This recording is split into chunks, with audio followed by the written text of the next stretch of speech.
What's up, everybody? We're What's here up? at another NFC East show, and we're broadcasting live on Facebook, YouTube, Twitter, Twitch, TikTok, and Roku TV. You only see two of us tonight. We got one guy who's traveling, got to see his seats for the first time ever in MetLife Stadium. And we have another guy who's got a lot of homework. Yep. It's summertime, so some of us have to do that. Drew, how you doing? I'm good, brother. I'm good. Just another week, just another, day that's passing along. One day closer to football season. So I will say I want to keep this on football for a minute because I know that that you always go, and I'll be going for the very first time to Canton, Ohio, for the Pro Football Hall of Fame inductions, the NFL Hall of Fame's inductions. Yep. However, there's another Philadelphia team that is playing there this weekend. Yep.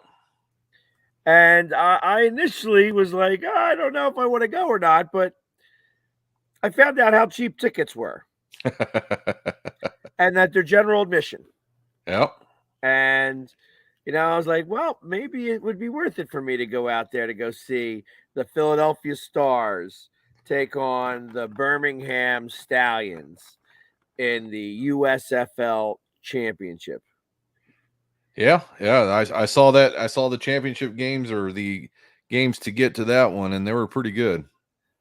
Yeah, I thought that the refs really had a lot to say on the last few minutes. Like the refs didn't do much all game long, and then all of a sudden they started to dictate what was going to happen. Yeah, and there was the pass interference with the out of bounds that had big implications, and it just didn't make any sense. And then I was hearing the description from the LA booth, and I was just scratching my head. You can't have both, two penalties. It just didn't make sense, but I guess that's part of getting accustomed to the USFL. Well, it's definitely not NFL, but the refs are the refs everywhere. You know, and they're always going to, make those types of mistakes and stuff like that. So I may wind up going out there for this game. Nice. I think that it's such a rare opportunity, and it just so happens that there's a holiday the following day. Yeah, there you go. Travel day. So we'd be able to get home for we travel day and nobody really drives anywhere on the 4th of July. So I was thinking maybe it would be something worthwhile to give it a shot. There you go. It's fairly inexpensive. It'd be a fairly inexpensive trip for people from Philadelphia to go do this. Probably, I was looking at it with pricing. If I was to rent a minivan and drive out there, because nobody's going to drive in my truck, huh? Yeah. Just the truck that would have cost as much as $500 for the trip, going with that truck. But I think rent a minivan and see if there's some people that want to go out there, and $500 will get us 2 night stay and a place, and a ticket for the game. Yeah, and you can actually stay outside of the city itself. There's a little bit of Amish country there, and it's real nice, and the hotels around there aren't that bad. So, and the prices are a lot cheaper on the outskirts. Right, I can imagine. I mean, I was going to definitely price line it because I want to keep it as Minimal, inexpensive as possible. Oh yeah, I mean, for sure. for that, but I mean, I feel like that would be something worthwhile to go do. It's just like these guys have been playing around nobody. Yeah. All season long. And I know what that's like. I used to do, when I started to do my birds breakdown 3 years ago, 3 years ago now, I used to do it by myself. It was a 45-minute show that I would do by myself. And I did it live in a room, where sometimes I had people, other times I did not, and you always got to make it seem like that you're playing for a crowd. Yeah, And that's the way it goes. And that's, it was interesting to watch these guys do that. The only team who really had that type of advantage was Birmingham. Yeah. Birmingham actually was able to, use that to their advantage, and they had like 2,500, 3,000, fans come see them, where none of the other teams would. Yeah, and and it showed, and with the record and the influence that they had, and now that they're in the championship game, it's going to be interesting. Yeah, I really wonder what's going to happen next year. Are they really going to start to go into the cities that they say they are, or are they just using the city names as, just because, it's like, hey, let's tie ourselves and see if there's any backing. Yeah, man, that's what makes me wonder about this. Like, I'm like, the Philly sports guy should be backing the Philadelphia Stars. I felt that it wasn't going to be the USFL until they made it to the championship. So now I believe it's the USFL, because that's what happens. If you're in the USFL, you watch Philadelphia compete for the championship, and it stayed true to form. Yeah, it's going to be interesting on how they're going to work that, how they're going to try and offset all the costs, because I mean, we all know how expensive it is to travel single, let alone, 50 some team members, and then the coaching staff and the physical therapy, it's just crazy. So yeah, if they have the money, I can see that, but I think you're more right up, and they'll probably just take the city names and play where they've been playing. I think and that's what I'm thinking. I'm thinking that it's going to be in Birmingham, or that Canton is trying to become maybe the spot where this is happening. So at least if there was 2 spots that they could do this at, the north and south, and what's crazy is both of those cities are pretty hard to get to. I mean, flying in, if you're going to be getting there either way. I mean, Canton's 30 minutes from Cleveland. Birmingham's really, that is a big outlet, but it's, not what everybody's used to. Right. So it's like it'll be interesting to see just how that all plays out. But in the meantime, I just was like, well, that's kind of football related. And it's definitely football. Since we're definitely winging it tonight because we are short staffed, it does make for an interesting day. So an interesting thing to happen. Well, yeah, and we are in that slow down season of the NFL. We're 3 weeks away from training camp, and I think everybody's just on the down low, just giving it that extra 25 days before everybody ramps up. So it is what it is. It's literally 2 months away, just about. Yep. It's like we got about 8 weeks in total before we actually see pads hitting other pads and such like that. So Without yes, following. Cape May, the ugly mug. I ain't been there yet, but I know exactly where it's at. In fact, I've got, I'm hearing all different noises behind me. My kids have lightsabers, so if you Uh-oh. see a big blue or red lightsaber come flying around my head, that just means that they're below me on the deck and stuff like that. Because I keep hearing, of that Nothing going wrong with on. that. So it's fun being on vacation. That's why I said it's summer vacation. I didn't want to try to make too many things happen. Billy, I guess you didn't tune in right away. Sneaky is traveling back from New York. He got his seats and got a tour of MetLife Stadium. And so he went up to New York to go check that out. You could definitely check that out on his TikToks. I should have downloaded it, but I did not download it. And Pork Rind is just got homework. Lots of homework. Lots of homework. So he's taking these classes and needs to get done, as quickly as possible. So that's where he's at.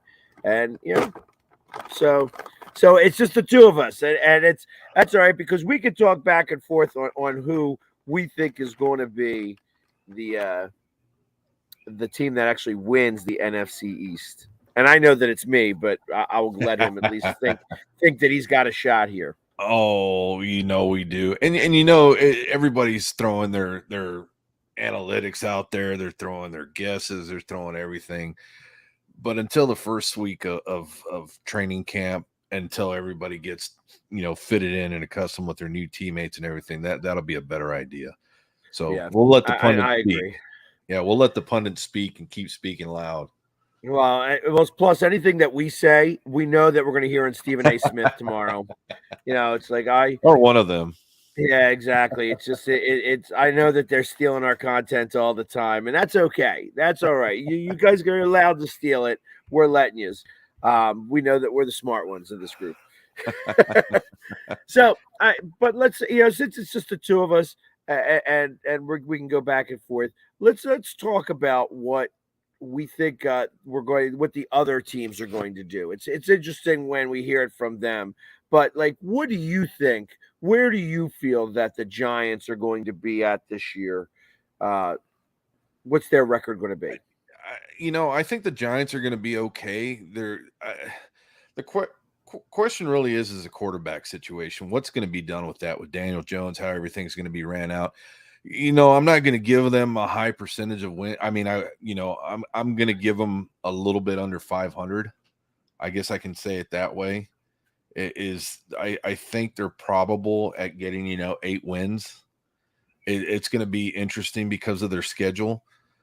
I just think the quarterback is all up in the air. They might win the first game right off the bat, maybe, but even then, it's going to be hard to tell. You know how teams start. They start off hard, rough, tough. Second, third game, that tells you everything you need to know if they're going to have a losing season. So I think, it's going to be one game under 500 for them. Well, what is it that they have started the last 4 seasons as 1-4? Yeah. I feel like they may break that trend and actually go 2-3. Yeah. I think that they wind up actually winning only 7 games. I have them 7-10. And I think that they're improved. Yeah. I think they move on from Daniel Jones. I do as well. I think Daniel Jones quits on the team. That's what I feel like is going to happen here. Because I don't see him quitting, but I do see him dissipating and just moving to the side. There's no sense of contract talks are out the window. There's there's nothing there for him. Saquon Barkley, I mean, that's another question in itself. And it's going to be curious to see how these guys intermingle as a team, especially with the new GM and the new head coach. So it's not going to be anywhere where Cincinnati was at, or stuff like that with the new head coach coming in. Well, I think that because he's got a new GM, a new coach, and they gave him no vote of confidence, that he is figuring he's going to move on. And why would you go get yourself hurt? Exactly. And that's what I feel. I feel like so. So yes, that is a strong word that I use there, Michael. That quits is a very strong word. I don't know how else to put it. Like you can't play half-ass. You Yeah, can't do that. Then you definitely get hurt that way. And I don't think you wish an injury on anybody. I think he no, just kind of plays, nonchalant. yeah. And that's the thing. You got to see it from the standpoint of him and his career right now. I mean, this is year 5 for him. And he's going into this with a, no vote of confidence, like you said, no contract talks. They didn't even give him the 5th-year option, I believe. Right. Or, no, they did not give him at all. You have to sit there as a QB, and then of course you want to prove everybody wrong. You got a lot of weight on your shoulders, but at the same time, you got to think about your future and say, hey, well, if I don't last here, I got to move on to some other team. So I got to stay healthy for that, just in case that occasion occurs, which I think it will. But right. So I think I have them going 7-10. I think they will win some games. I think their defense has improved. I think they have an easy schedule. But I still don't think that they are going to compete for the East in any manner. I think that the only team that they will beat in the East is Washington, because for some reason or another they have Washington's number. yeah, and we got them week 3 Monday Night Football. That's going to be a huge game in itself. Is that at home or away? That's in New York. Got you. Because I was going to say, if that's the week 3 for us, when there was a week 3 and we went to you guys and that was your home opener, and also Jimmy Johnson's day and stuff like that. That was a raucous day. Yeah. So I was wondering if that was going to be that same type of situation, but no, I guess not. No, we got them towards the very end at home finally. Yeah, it's going to be a fun week 3 up there. So, all right. So we got them out of the way. The Commanders. Commanders are going to be doing, I understand the respect that the coach has, Coach Rivera has, as a defensive guy. He's entitled to get that respect that he needs, but the style of coaching, I believe, is a little bit, it's not what it should be with him towards his players as the other defenses are now. I mean, the style of coaching is way different than what all the other teams are going. And I'm not saying that's a bad thing, but what I'm saying is, I don't see that vote of confidence within him because of the offensive side. So I'm sorry. Give me 1 sec. You keep going. I'm listening to you guys. No, and then like I'm saying, it's a no.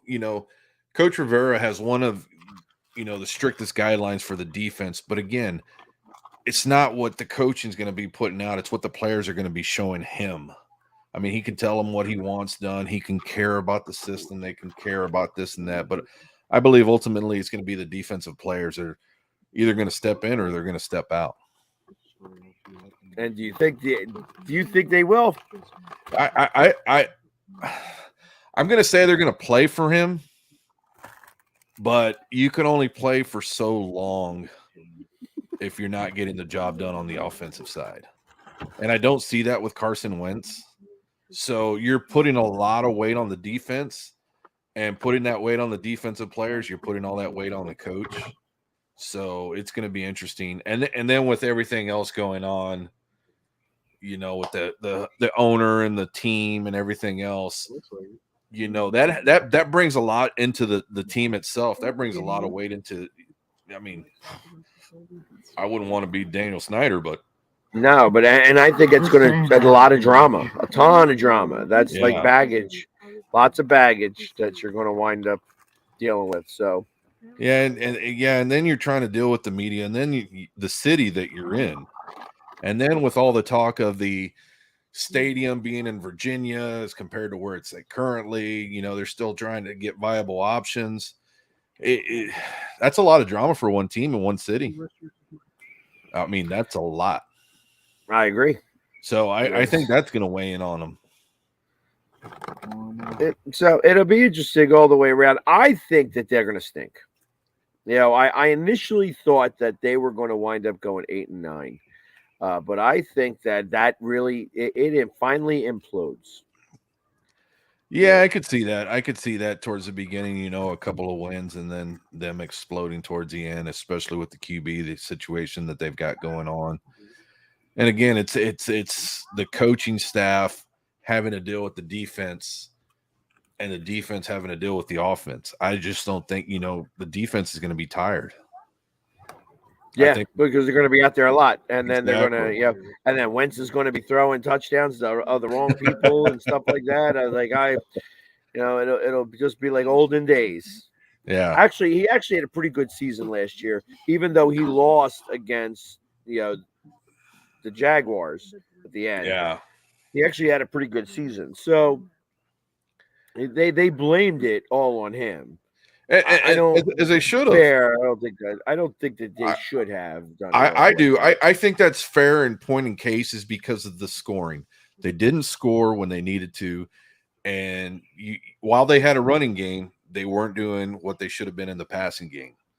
That playoff game, they really stunk it up, and it showed. And they had a vote of confidence in him with the head coach, and dealing with him in Philly. You think you're going to go with what you got, and you did, and that's why he's no longer there. And I don't know how he got out of that contract. I don't know how the Colts got out of that contract and made Washington pick it up, but that's whoever did that's genius. Well, you're going to spend that much money for a starting quarterback. Yeah. I think that he's a stopgap for Washington. You know what I mean? I think that saves you from having to, if you don't do very well this year, you were going to be able to pick a quarterback because this is a quarterback-rich class that's coming out. So I fully believe that they will do one of two ways. They'll tank for Tua, you know what I mean, or something similar to that, or they will actually try to play out and he will play well. Yeah.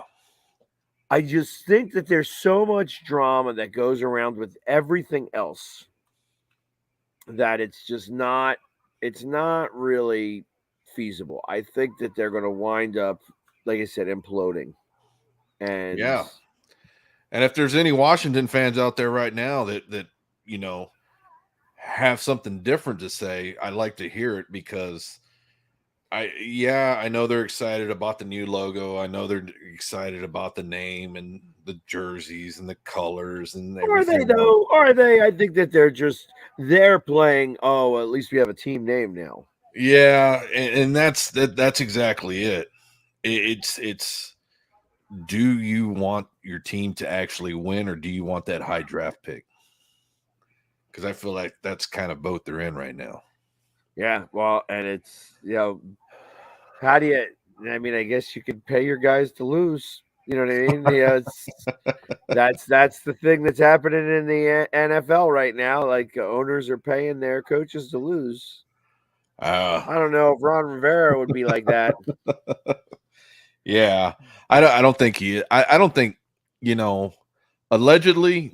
I don't think any coach would do what they say is done allegedly, but to tank a whole year, that's just. When I heard that out of Miami, that's why it always affected me to say, well, why are you treating your fans that way? Right. If it's true, that one guy I sat next to who has been a season ticket holder for 53 years. He missed 2 games ever. Yeah. That's a lot of time. Yeah. A lot of time. Exactly. And then, that's why if anybody does that, and then I'm going to say this, if any owner or anybody in position of power ever tells a head coach or a GM or somebody there's intermingles within the organization that says that they need a tank, if anybody doesn't come out and state right off the bat, this is what I was told to do and put some kind of proof to the punch, you shouldn't be in the league because the fans are what makes your team.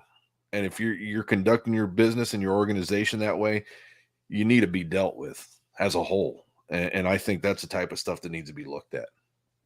Right. And it's, you can't make a franchise do, if they want to decide to go that route, there's nothing that really in the rules that say you have to play. Exactly. So, and it's like, okay, well, is it going to look frowned upon? Well, of course, I can imagine, that you never want to go 0-16 or 0-17.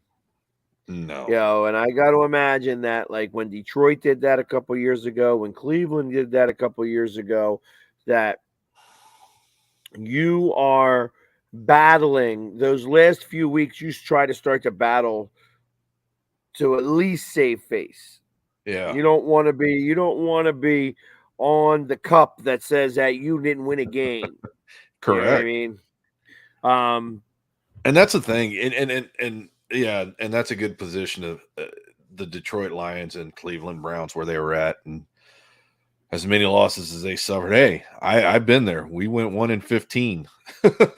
I understand. I get it. And as a fan, it really hurts knowing that you're going to have to watch that team the following week play somebody that they're going to lose to with the talent that you got all around. So I know the struggles, but yeah, as a fan, you don't ever want to be put in that position, right? By the team themselves. So yeah, I mean, I think.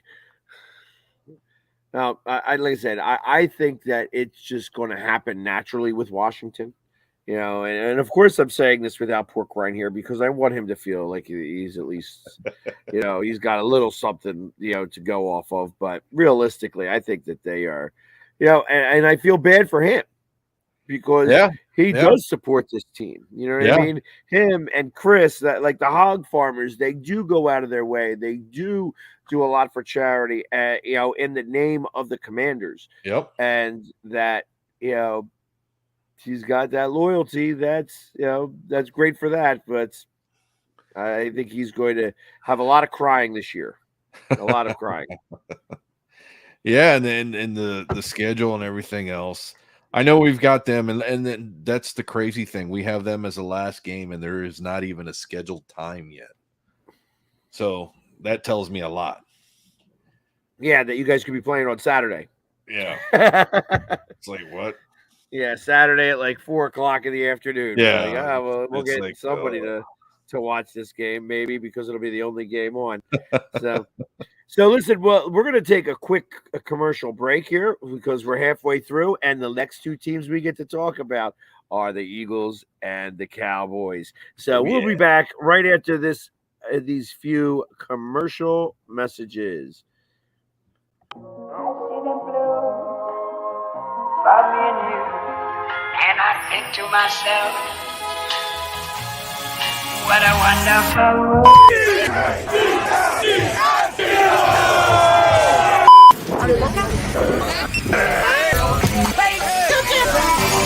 Wait, no, you gotta get me at the random. I'm not prepared.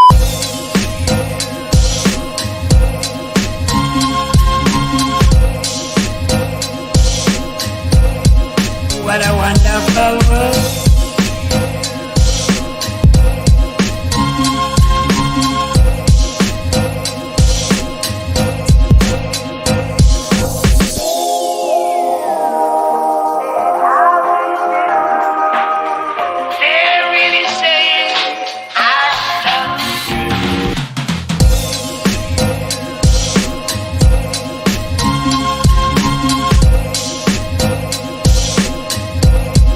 What a wonderful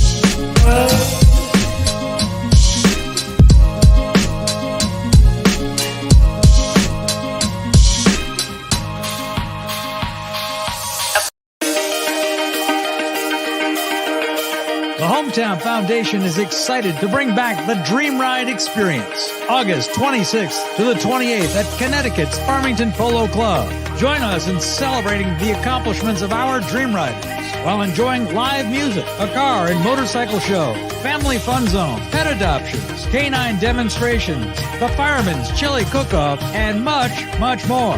Get your tickets today. I mean, you can see right now, without LeBron, Lakers are struggling. Let me tell you about a team I hate, all right? I know the Dallas Cowboys fan is here, so I had to make sure he knew how much I hate this team. I'm ready. I've often said that the people who run baseball, they try very hard to ruin it. I'm from Brooklyn. I don't have a problem saying it to his face. Oh, from Brooklyn. Hey, isn't he?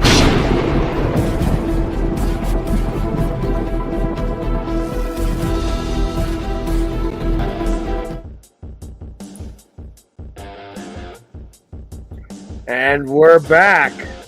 Look at that. I even got the music interlude to come into. You know, I tell you, I'm learning all about this software now. There you go. And also the other thing I just wanted to mention is that the Philly sports guy, myself, has a new show that's going to be airing every Monday, Tuesday, Wednesday on the Roku channel. So you can only find it on the Roku channel. You can go to the Northeast Streaming Sports Network. You'll be able to see it from 9 to 9:30. We're going to just talk Philly sports, go over the previous day's events, and, you know, go up against I want to start to go up against Stephen A, because I think nobody needs to listen to him. They can just listen to me. Anyways, There you go. so as we're going with that, as we'll go back to what we were talking about before, this time we'll talk about the Philadelphia Eagles. And I would like an unabridged opinion of what you think of how the Eagles are going to do this season. I think the Eagles are going to do fairly well in the NFC East. I think that you guys had a strong draft. Of course, y'all guys had a strong draft. I think the thing that's going to be hampering you, though, is the quarterback play. I really believe that that's going to be the one Achilles heel that you guys are going to suffer from, is because you've got great players around, but the quarterback situation is not going to be what everyone thinks it's going to be. I like the kid, but you know what? He's coming out and he's playing a tough division, which we are. I think the first 6 games are going to be really easy peasy for you guys, if I should even say that. But I think the stretch going down the line, I think you guys, I'm going to put you guys over 500. I am going to put you over 500 for that. I think it's going to be a tight division, and I think when we come up there and play, I think that's going to set the tone for the season. I think that game right there, because our division is so tough. But that game right there, once the Dallas Cowboys and Washington, or once the Dallas Cowboys and the Philadelphia Eagles face off each other, that win right there is going to carry a lot of momentum with it, I believe. It'll dictate who wins the East, you think, from that game. Yes. And what's that? That's in week what? 4, 5? Yeah. Yeah, it's an early one. Yeah, actually, I'll have to look it up right now while we're doing it's this. an early one, and that's why I'm saying is that momentum right there is what's going to carry. The bye week too is going to have a lot to do to see who we've got that later in the season. So late October, I believe, November. Yeah, we have ours. We have ours in November. We play, of course, it's right before my birthday. Yep. So, and I want to say it's definitely a Sunday. It's Sunday night football. Yeah. So Sunday night football, week 2, 3, 4, 5, week 6. Yep. So we'll have had a little bit of a season ahead of us, playing on week 6, but Monday night football for my 50th birthday. And there you guys go. are coming, and you guys are coming to Philly, right? That is, yes, you guys are coming to Philly. Yeah. So And that's why I'm saying it's going to be one of those momentum carriers. While it's still before the bye week, it's going to be enough to say, okay, that these are where the teams are at right now. And I'm not saying that's going to be the ultimatum as far as the season is concerned. What I'm saying is that just for the NFC East in a whole. Well, yeah, because that is our first NFC East game. Yep. We do play, and we do play the NFC a little bit, but actually that's not true. We do play the Commanders in week 3. Yeah, I almost said the Commodores there. Yeah. So, and the way the schedule was put out there, I mean, again, it's kind of frustrating. It's like, okay, I get how they went this way. I've seen, the analytics or whatever they have for the Amazon cloud and how many different courses. There's still a lot better ways that they can go about this. I mean, you've got 5 primetime games, correct? We've got 5. Let's see. I know that we have, and that's the thing. Yeah, it's expected that everybody can have their primetime games. 2, because we got that Monday Night Football, that weirdo Monday Night Football game with the 2. And then we have the Thursday night game against the Texans.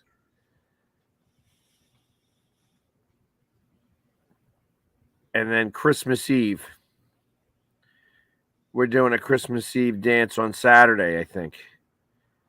Yeah. I think most of the teams play on that Saturday. So it's a 4:00 game on that Saturday, because we also have Monday night. Yeah, there's a couple of Monday night games, because it's like for a little while we play 8:15, 8:20.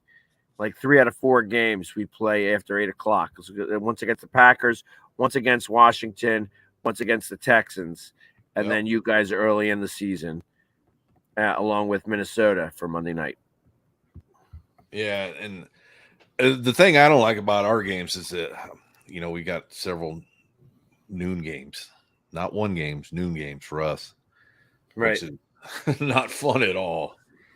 So, yeah, I'm hoping the NFL does do something for that to push, back just, an hour or so. It doesn't have to be much. Just, put another team ahead or whatever it may be, but just because then you look at the West Coast times. I think that's something that still needs to be worked on for the East and West Coast, the time differentials between the start and, because West Coast, of course, starts later unless they're flying to the East Coast, and then they put those games early.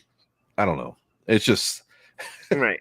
Well, I think that they started. I think that they started to do that specifically to be able to give East Coast teams more of the home field advantage. When you do an 8:00 game or a 4:30 game, because the team flew, from LA. Yeah, that gives them a home field advantage. They're used to playing at that time. You know what I mean? So I feel like that a football player's day doesn't change. That they wake up at 6:00 in the morning at game day. You know what I mean? So they're just going to wake up at 10:00 in the morning on game day when it's a 4:30 game. You know what I mean? It's just it's almost like they get to sleep in a little bit later. Yep. So and then their routine kind of kicks. So I fully believe that they did that purposely. You know what I mean? That's done now. Who cares if anybody watches on the West Coast? We know the truth of the matter is that nobody does. The Rams, who's claiming that that's their house, we couldn't tell because it was always the other team that was there. So yeah, and that's the thing. I got a couple of buddies from the West Coast, and when they're here in this area, they just Monday Night Football. They're used to Monday Night Football at 5:00, right? And it's like nope, 7:00 Central, 8:00 Eastern. Yeah, so yeah, it's late here. It's late here. Yeah. But 5:00 being over there, because then the game's over, and then you can still go out and have a few drinks. Yeah, exactly. So, yeah, it's just one of the things I think that still. I mean, there's still plenty of time. Not, of course, not these next couple of years, but to do something with the times when the games are played. Yeah, well, I don't think that they're going to switch them around like that. They want to keep these games going off at the same exact time. They don't Oh want to yeah, stagger yeah, them. yeah. I just want them pushed out a little further, on Sundays. In during the late times, out during the beginning, and that's why I'm saying even add another game during the day, so that they can get them in on time, depending on what part of the country they're playing in. Got you. Well, yeah. The problem is that you're just saying, "Hey, well, you don't like the 12 o'clock games." That's all you're crying about. Hell I yeah, understand. I know. I get it. Because you got to get up at 6 o'clock in the morning too. 4 o'clock. There you go. See, that. Maybe you just got to live in Dallas. Yeah, wouldn't hurt. All that traveling back and forth. All that traveling. Not only that, it'd be a lot easier for the airports. So you have the Eagles going what 9-8, 10-7? I got you guys going. I got you guys going 10-7. 10-7. Yeah, and I said that the last time we're giving out those numbers. And the reason I'm being is like I said, is I just don't think your quarterback has the. I don't think he has the arm. First of all, I think he has great legs. I think he has the decision making. I just don't think he has the arm to back it up. And after a while, you're going to get tired of running. See, I disagree with that because he did it all last year. I think that the arm strength has gotten a little bit better in terms of he just got stronger. Now I don't know what that means in the grand scheme of things, but if that's how that works, if he's gotten stronger and it makes for a quicker release, then I'm all game for it. He trained all off season with Tom Brady's coach. He had Tom Brady next to him a little bit, so some of that's going to have to rub off. It's going to have to. You would hope so. I want to see. I need to see him out there. Obviously, I am not going to just assume that he's going to be good. I want to see him out there.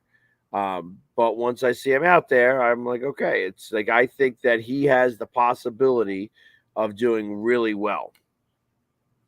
And if he does really, really well, then I don't see any reason on why he couldn't be.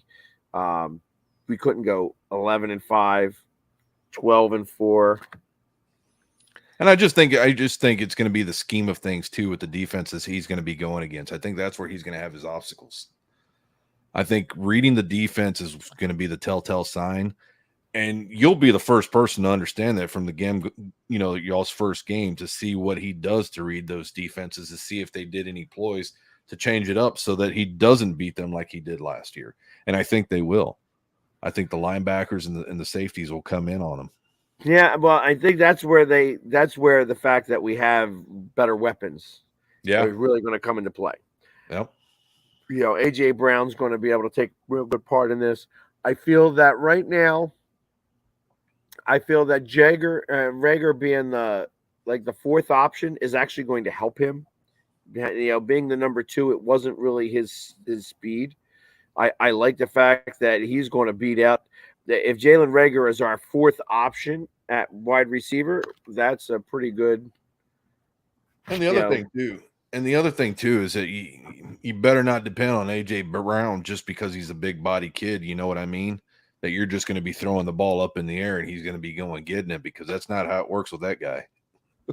Right. No, actually, I like the fact that Devontae Smith, I think he's going to take some pressure away from Devontae Smith. And Devontae Smith is going to get his. I think out of the two of them, Devontae Smith is going to have the better season. There you go. I think Dallas Goedert also has a pretty good season. So he's a hell of a tight end. Yeah, and then it becomes a matter of, all right, are we going to have which running back is really going to take the ball and run with it, quite literally. So I believe it's going to be Gainwell. I don't believe that it's going to be Sanders. So I just see some of the writing on the wall. I think it would be worthwhile. We'll see. We'll see if it actually comes to fruition. But I believe that we could, on the very upside, go 13-4. that's getting all the breaks in the right direction. You know what I mean? I'm not definitely saying all that. I think that we go 11-6, but I also believe that we make a big jump in the playoffs.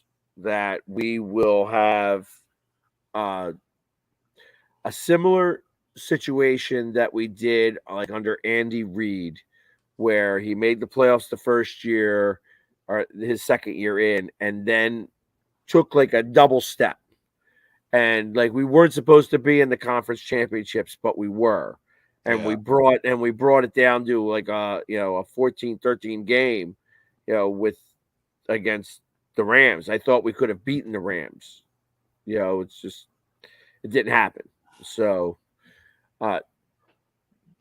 well, just imagine if we did beat the Rams, that would have been the Eagles Patriots game 1. That happened 3 times. That'd have been 3 times instead of 2. Yep. But c'est la vie, it didn't happen that way. C'est la vie. Yeah. And for the Cowboys, I think we're going to do fairly well. Dak Prescott is working his butt off right now. He's doing a lot of things, and of course, you've probably heard in the media he's going to be having more runs. You're going to hear that You're going to be hearing the option of him running more because the ankle's a lot better and everything else. I believe that his legs are going to get him a little bit more what he's doing. I think also Ezekiel Elliott being healthy, that's going to have a big time hill, on the team as a whole. I do believe we're it's going to be a while since anybody's done it, but I believe the Cowboys are going to go back to back with the NFC East Championship. We're going to be 12-5. I think it's great to have hopes and dreams. Oh, it is. You got to.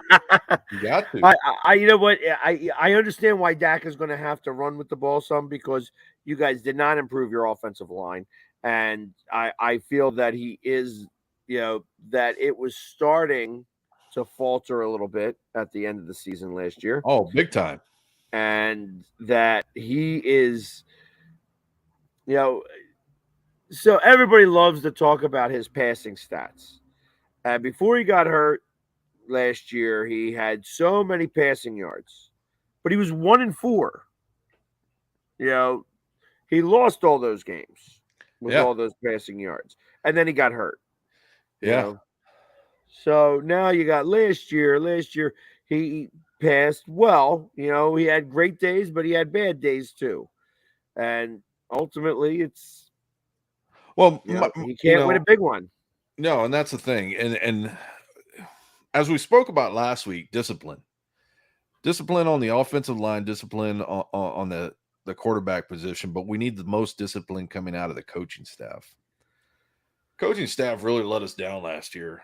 They didn't show any sense of urgency, and that's the part that really got me pissed off. I was like, I want to see you coaches going on the sidelines, pounding these guys in the shoulder pads and talking some sense into them.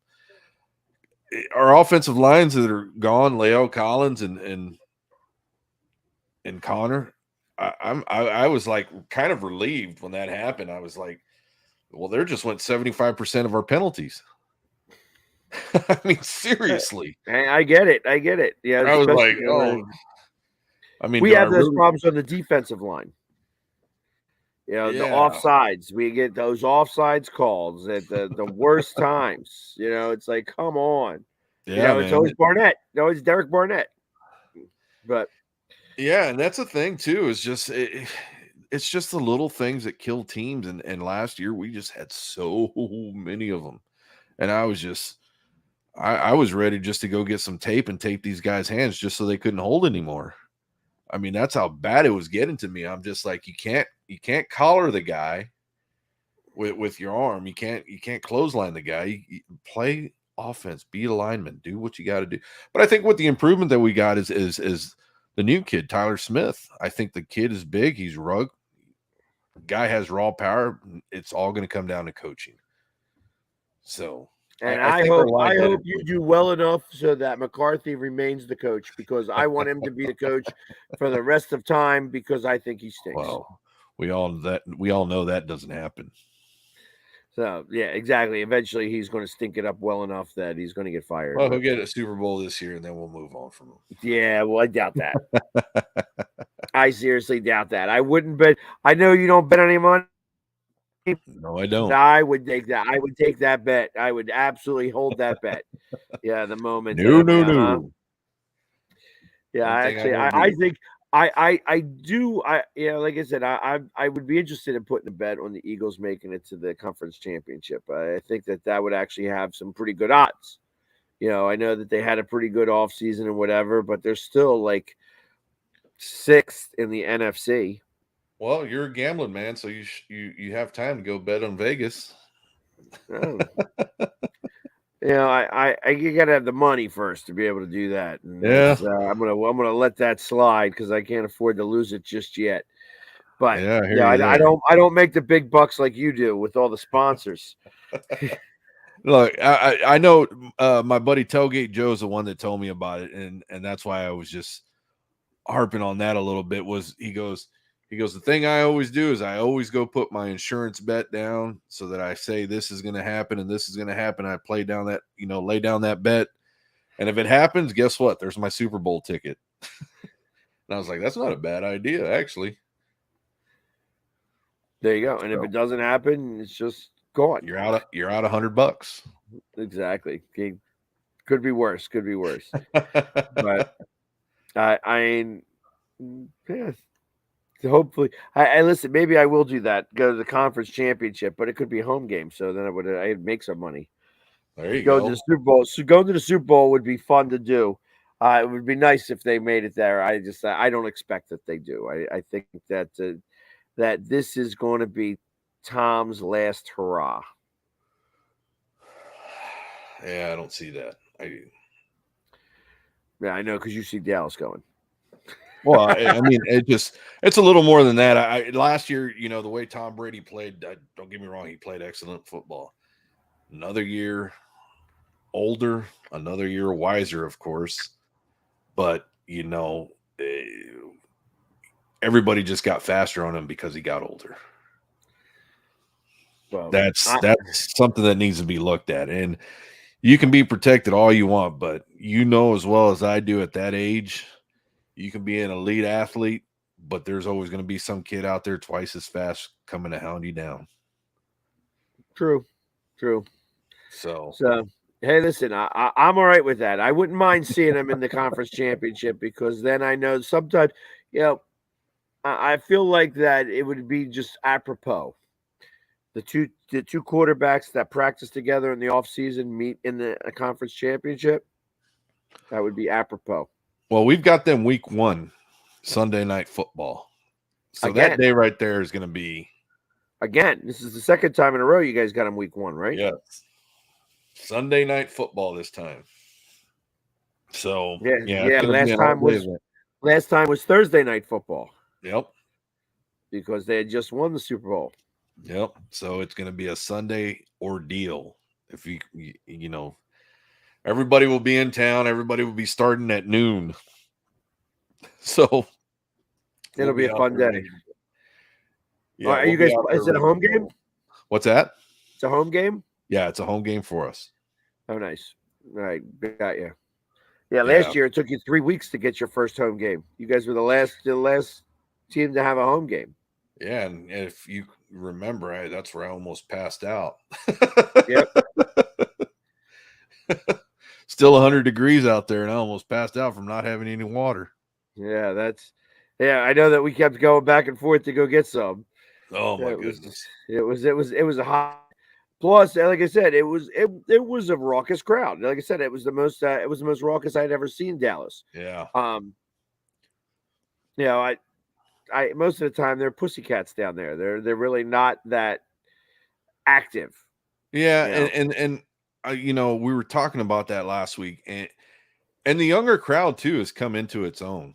I believe, one thing that I've always complained about the stadium, not the stadium itself, is the fans that come to the stadium is how beautiful the stadium is, and nobody wants to get into the game because they're too relaxed. They're like, I just spent this much money for my seats, and I'm going to sit down in them. And it's like, no, you're at a football game, man. Yep. You're at a football game. So when somebody stands up, don't be yelling for them to sit down. Sorry. That's not how this world works, but that's how they want it to go. And that's some of the stuff that obsessed me the most about that stadium. I'm like, okay, we get it. We know everything's expensive, but you got to root for your team. You got to stand up. You got to cheer. You got to do the things that nobody else is doing. This is your home. You got to be part of this. I guess that's what nobody sees. You got to be part of the game.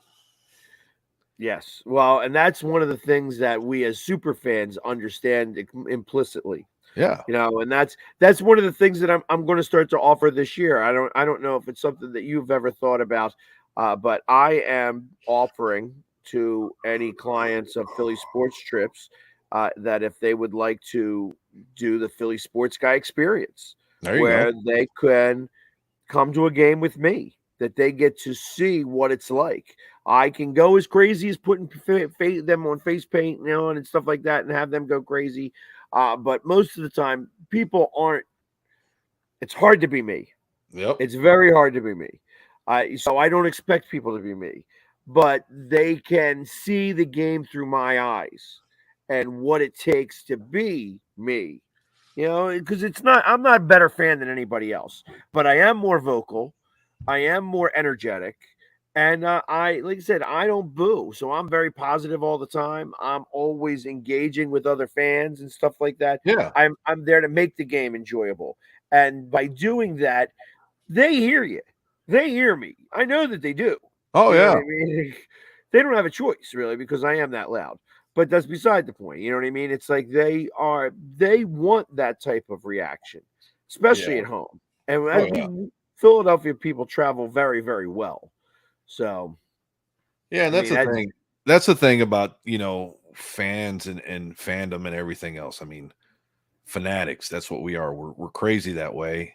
But at the same time, you want to have fun doing it. And I think that's where a lot of it gets lost on other folks that are just angry all the time. You can get angry at the other team, just don't get angry at the fan. Right. Yeah, it has nothing to do with the fans. You know what I mean? It's like we all get paid the same amount of money to be fans of our own team. You know, and when you know, they are not my mother. The team is not my mother. So I never ever have to defend their honor. They get paid millions upon millions of dollars. If you want to say they stink, okay, they stink. Good for you. I'm glad that you feel that way. But I don't stink because they stink. You know what I mean? It's like just because you may think that I have implicit taste in football teams, and I think that your taste is just terrible. That's okay. We're allowed to believe that. You know what I mean? That's what makes us human. So that's the thing. That's the thing. And I wish more folks would see that. It's just like, you know, hate the opposing team, not the fan, and have fun doing it. Because it makes the game more fun that way when you can sit back and you can go back and talk and banter about everything that happened during that game. Right. Because what you got to remember, the only part you have control over is how loud you get. That's exactly correct. That's exactly correct. Only part. And people better realize in our home crowd of Dallas, you have more to do with that game on being loud than anybody else could ever think, because it does get in people's heads. And you know that as well as I do. Oh, hey, listen, when we go back to the Saints Eagles game, playoff game in 2018 or 2019, it really is when it happened. I fully take credit. I take full credit for that first play interception. You know, it's literally because I was the only one screaming, and he looked over at me. He's like, "Don't somebody shut this guy up?" You know what I mean? It was just nonstop, because you could hear a church mouse when they're on offense. It's when they're on defense that it gets really loud. So when it's on offense, I was like, I go crazy. But yeah, and that's it. That's it, man. You got to do it. I did it on the Washington side last year when I had to sit right behind those guys, and they were getting tired of me yelling and rooting for the Cowboys, and they were just like, man, who's going to get that guy out of here? And it was just like, Sorry. Here I am. But so our hour is done. Even with the two of Already. us, it goes by fast. So That's it. we appreciate everybody who tuned in and watched us tonight. And please find us on the Roku channel moving forward. And as always, until next week, go Birds. How about the